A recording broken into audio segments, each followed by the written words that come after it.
Morning, guys. Hope you're doing well. I just want to share something with you, which I think could be quite relevant to some people, possibly helpful. I was doing some costing exercises the weekend, and I wanted to work out how much I'm earning roughly per hour on my commercial jobs. And there was one job I worked it out, so I added what I was billing for the year and divided it by the amount of hours me and Mike have worked. Easy for me to do because I use software and we record the hours on each job when we visit and any other relevant information like materials, etc. And I was quite surprised with the one job I do. I was earning, I'm not going to tell you the figure, but it was like twice as much as what I would normally charge.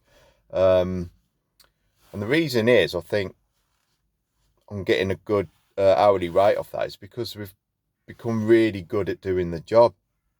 And also our frequency of visits is quite high. There's no grass there, so I don't need like a fortnightly visit. But um, the key tasks are clearing the car park from rubbish and debris, weed spraying, hedge trimming, and every time we come here, we'll bring the hedge trimmers with us. And if there's any new growth sticking out or anything, we trim it. So basically, we're not sort of trimming, like on a residential job, you might trim the hedges twice a year and it's good enough. But here, because we're coming here anyway to clear litter and spray weeds and that, we just trim the edges. And me and Michael can get round this particular job within about an hour or an hour and a half on average. And it keeps the place looking tidy all year round.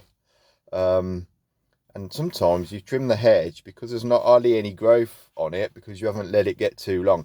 There's areas you can just blow it under the hedge and it looks good enough. And also nobody ever gives me any hassle here. Nobody comes out and says, "Why haven't you done this?" I mean, that we don't give them a reason to ask that, but yeah, we keep it good all year round.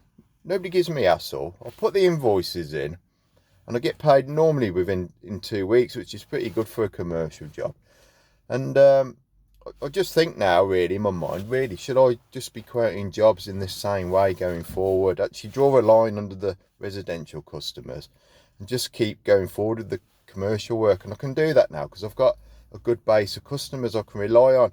And they're like an insurance policy. Like, you're not going to suddenly get rid of all your base of residential customers and then go around looking for more commercial work. But naturally, with the residential work, you lose people over time. So as you're building up your business, I mean, some people move house and they sadly pass away and that.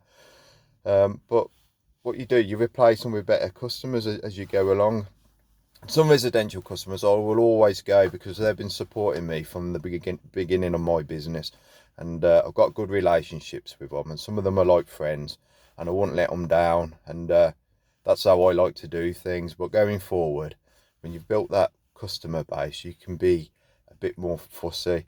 So the way I'm going forward at the moment, I'm going to just carry on along with me and Mike for a bit. At some point, I might need to take somebody else on.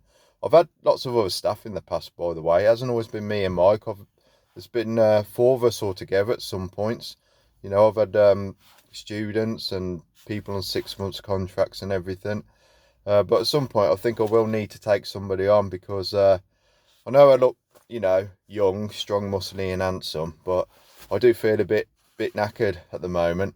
And I really wonder, can I get to 65 and still be working like this? And the same for Mike. Mike's only a bit younger than me, and I'm like, is he going to want to be working at the same rate he is now? I kind of see Mike in the future being me guy who's going to be sorting the tools out and doing the maintenance, just so I don't, I've got to look after him like a racehorse, really. I can't knacker him out too soon, and then he's not useful to me in the long term. So, but anyway, I can't predict what Mike wants to do in the future. But he's been with me over 10 years now, and yeah, he's as well as a good worker, he's a good mate as well. And I'll probably spend more time with Mike than my own family. Probably talk to him more as well.